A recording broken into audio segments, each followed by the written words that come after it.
Assalamualaikum warahmatullahi wabarakatuh. See you again dengan Mr. Yudi. Kali ini Mr. Yudi akan menerangkan question words. Yang pertama adalah why, yang kedua adalah who, dan yang ketiga adalah whom. Good. Baik, teman-teman. Di sini saya akan mencoba menerangkan mengenai why. Artinya mengapa, yaitu menerangkan suatu alasan. Example, contoh. Why do you study English every day? Artinya kenapa atau mengapa kamu belajar bahasa Inggris setiap hari? Alasannya apa? Good. Secara konteks kalimat ini jelas memakai simple present tense. Berarti jawabannya bentuk pertama. Example, I study English every day. Biasanya saya beri koma.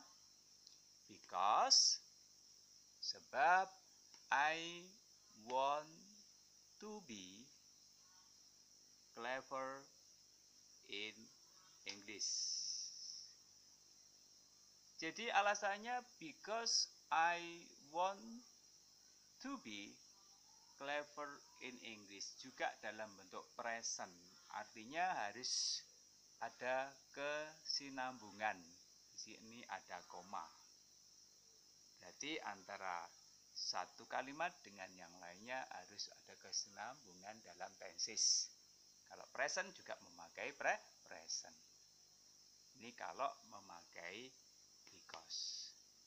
Alasan yang lain, I study English every day in order to. In order to. Supaya. Get, memperoleh knowledge, ilmu pengetahuan of English, agar supaya mendapatkan ilmu pengetahuan tentang bahasa Inggris. Ada juga I study English every day in order that agar supaya I can speak English well, supaya saya bisa berbicara bahasa Inggris dengan baik. So many reason ya, sebenarnya masih banyak alasan-alasan yang lain. Tentunya jawabannya tidak harus ini. Kemudian pertanyaannya pun juga tidak harus seperti yang Mr. Yudi tuliskan. Adik-adik, rekan-rekan bisa mencoba membuat kalimat masing-masing. Harus ada keberanian untuk mencoba membuat pertanyaan dan menjawab pertanyaan. Jadi tetap ada take and give. Good, next. Kalau misalkan memakai simple past tense, why did you? Contoh, go to school yesterday. Mengapa kamu pergi ke sekolah kemarin? Kemarin kira-kira kenapa kamu pergi ke sekolah? Good. One again, di sini ada did. Kalau ada did berarti itu simple past tense. Di sini ada go. Untuk kedua dari go adalah when. I went to school yesterday, because I want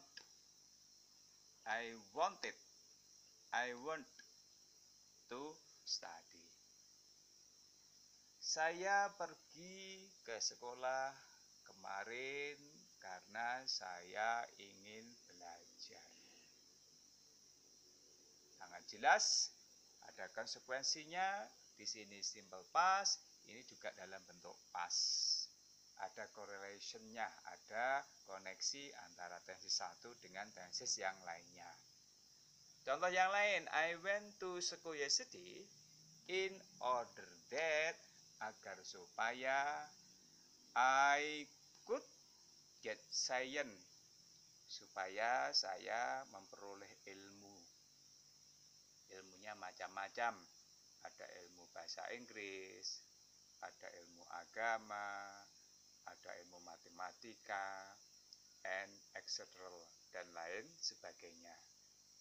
Here di sini Mr. Yudi hanya menerangkan memakai simple present tense, simple past tense.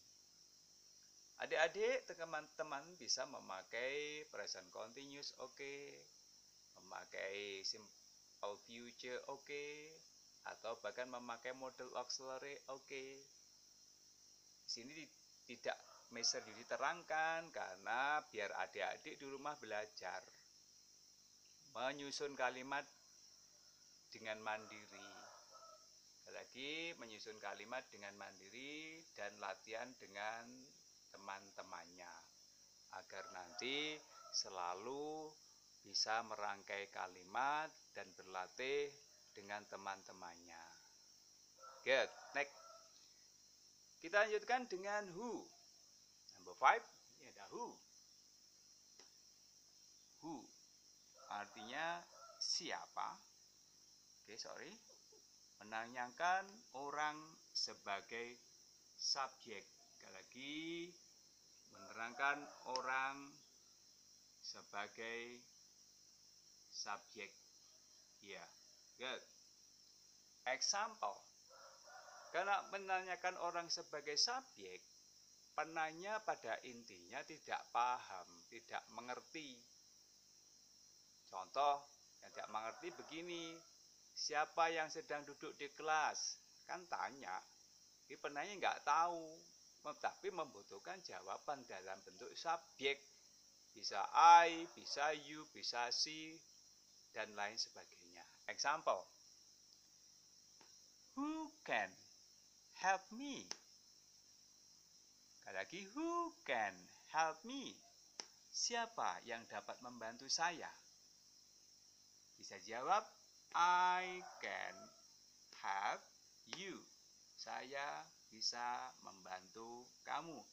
Di sini tidak harus I, bisa he, bisa they, bisa she.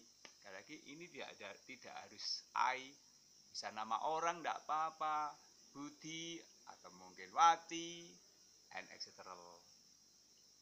Jadi ini pakai model auxiliary. Good. Who is next? Who is coming late now? Who is coming late now? Artinya siapa yang sedang datang terlambat sekarang? Oh, berarti ini pakai present continuous tense. Jawabannya bagaimana? Tidak harus he. Kalau pakai he berarti he is coming late now. Kalau pakai you ya, jawabannya ya you are coming late now. So the answer, jawabannya adalah menekankan subjeknya. Tapi penanya nggak tahu subjeknya itu apa. Kalau tahu kan berarti semayanan. Kalau tahu berarti sudah ada perjanjian. Tapi di sini penanya tidak tahu subjeknya siapa yang melakukan aktivitas. Next. Di sini ada kata who speak English every day. Artinya siapa berbicara bahasa Inggris setiap hari. Sekali lagi subjeknya diharapkan itu siapa? Oke, bisa I speak English every day. Kalau di sini jawaban he speaks English every day. Kalau misalkan we speak English every day. So clear, tensesnya sudah jelas ini, semuanya tertata dengan tenses yang kita pelajari sebelumnya. Good. Next, who played football last week? Siapa bermain sepak bola minggu lalu? Here ada played. Berarti itu simple past tense. Itu simple past tense. Jadi ada pertanyaan, kenapa nggak memakai auxiliary do atau does? Karena jawabannya sudah pasti mengharapkan jawaban yaitu subjek. Dalam rumus simple present tense kan subjek verb one, tidak ada do atau does not atau does. Sama dengan di sini, we verb to tidak ada did here, tidak ada did here, maka tidak perlu dalam pertanyaan itu did dicantumkan. Good. We played football last week. Tidak hanya we, bisa I. Kalau we ya we played football last week. They played football last week. She played football last week. Dan sebagainya. Bagaimana dengan simple future? Gampang. Who will? Contoh, who will speak English tomorrow? Bisa jawabannya, he will speak English tomorrow. She will speak English tomorrow. Dan lain sebagainya. Next, number 6. Di sini ada kata whom.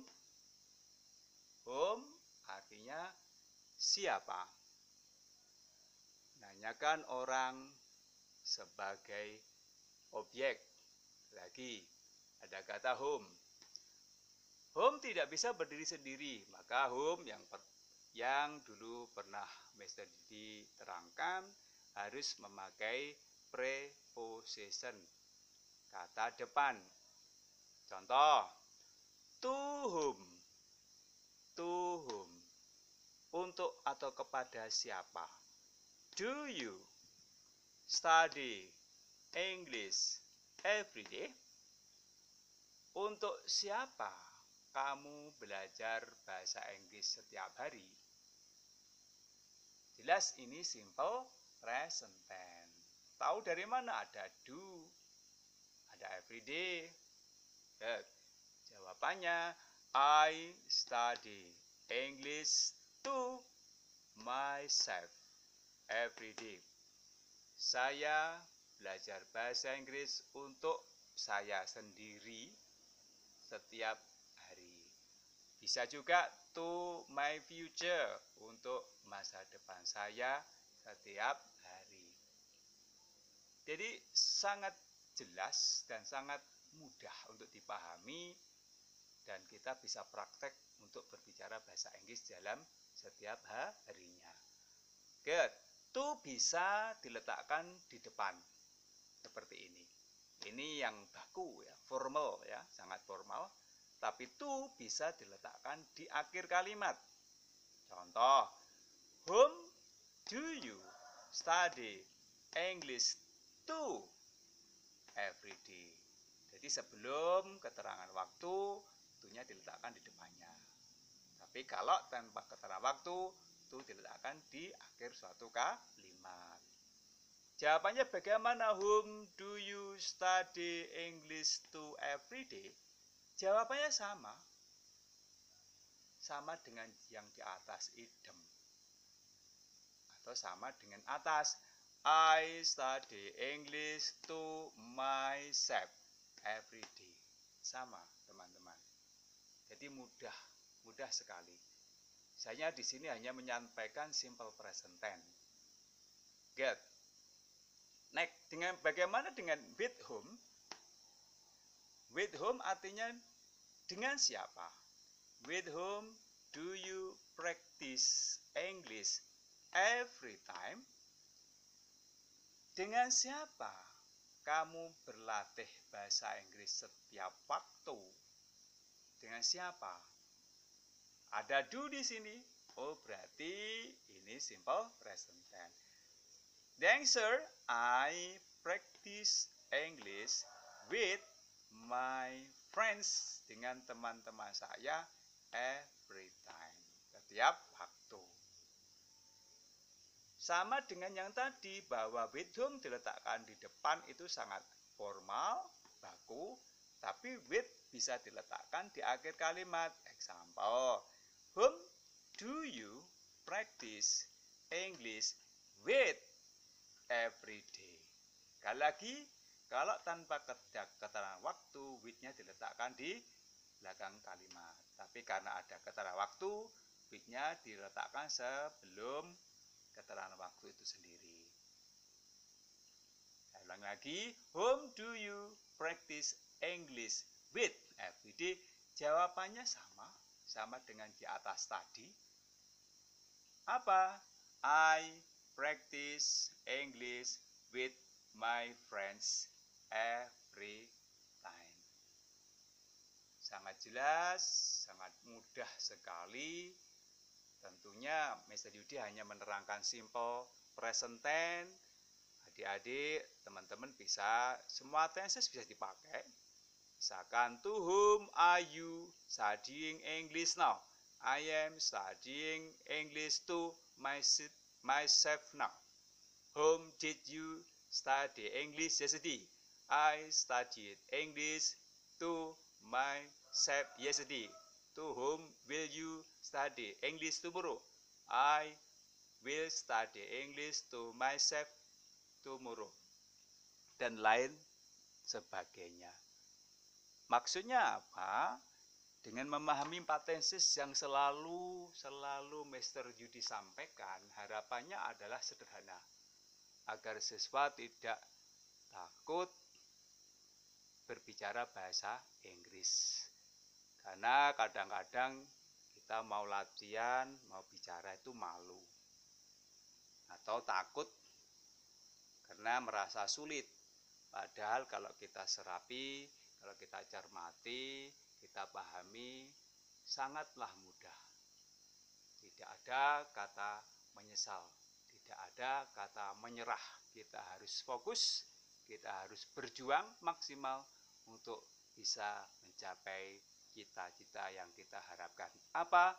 Mengerti bahasa Inggris. Dengan mengerti bahasa Inggris bisa berbicara bahasa Inggris dengan baik dan benar. Tentunya harapan Mr. Yudi adalah whenever and wherever we must practice English every time. By memorizing and practicing, we will be understood English as well as possible.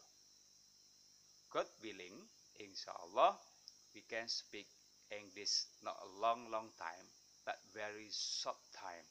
I'm sure that. I believe that. Tentunya, terima kasih banyak.